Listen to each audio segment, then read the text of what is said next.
দর্শক, হযরত শাহজালাল আন্তর্জাতিক বিমানবন্দর এলাকায় রয়েছেন আমাদের সিনিয়র রিপোর্টার নিয়াজ মাকতুম। সরাসরি কথা বলবো তার সাথে। নিয়াজ, বিমানবন্দর এলাকায় নেতাকর্মীদের উপস্থিতি কেমন দেখছেন? কনক, আমি এই মুহূর্তে আছি বিমানবন্দর সড়কে। আপনারা জানেন যে আজকে বেলা দুপুর 12টা 45 বিএনপির ভারপ্রাপ্ত চেয়ারম্যান তারেক রহমান বাংলাদেশে অবতরণ করবেন। অর্থাৎ দীর্ঘ 17 বছরের যে নির্বাসিত জীবন, সেই নির্বাসিত জীবনের অবসান ঘটতে যাচ্ছে আজকে।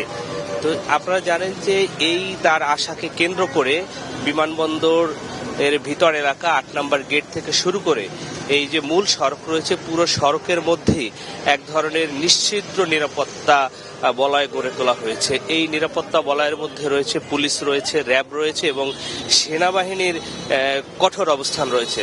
এই যে মূল সড়কটি রয়েছে, সেই মূল সড়কের যে উপর রয়েছে, এই উপরেও সেনাবাহিনীর লোকজন নেতাকর্মীদের উঠতে দিচ্ছে না এবং খুব পাশেই তাদেরকে রাখা হয়েছে। এর কারণ হচ্ছে বিএনপির ভারপ্রাপ্ত চেয়ারম্যান তারেক রহমান বাংলাদেশে আসবেন। 17 বছর পরে তার নির্বাসিত জীবনের অবসান ঘটবে।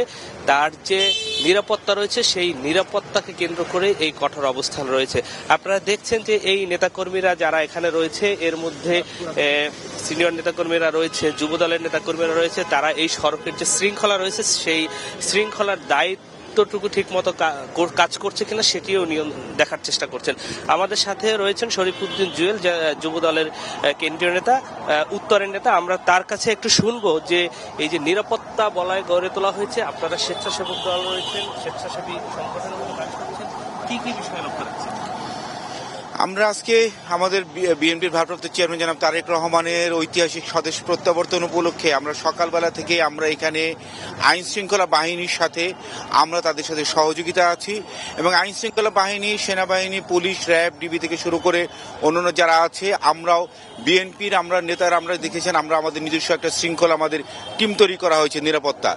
আমরাও 3টে স্তরে আমরা সেই নিরাপত্তা, বিশেষ করে কেউ যেন এখানে অযাচিতভাবে কেউ যেন ঢুকে পড়তে না পারে, তাদেরকে আইডেন্টিফাই করা এবং কেউ যেন এখানে কোনোভাবে বিশৃঙ্খলাভাবে না দাঁড়িয়ে রাস্তার যেন যান চলাচল যেন সুবিধা হয়, সে লক্ষ্যে আমরা সেনা আইন শৃঙ্খলা বাহিনীর সাথে আমরা কাজ করছি।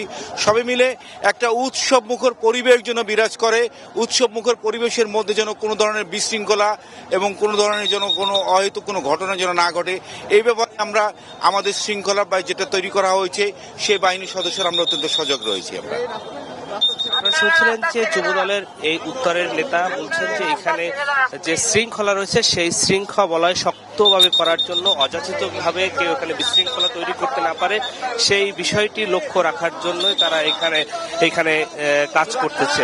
আপনাদেরকে আমি জানিয়ে রাখি যে বিএনপির ভারপ্রাপ্ত চেয়ারম্যান তারেক রহমান 2008 সালে, অর্থাৎ অনির্বাণের যে নিয়াজ, আপনাকে ধন্যবাদ।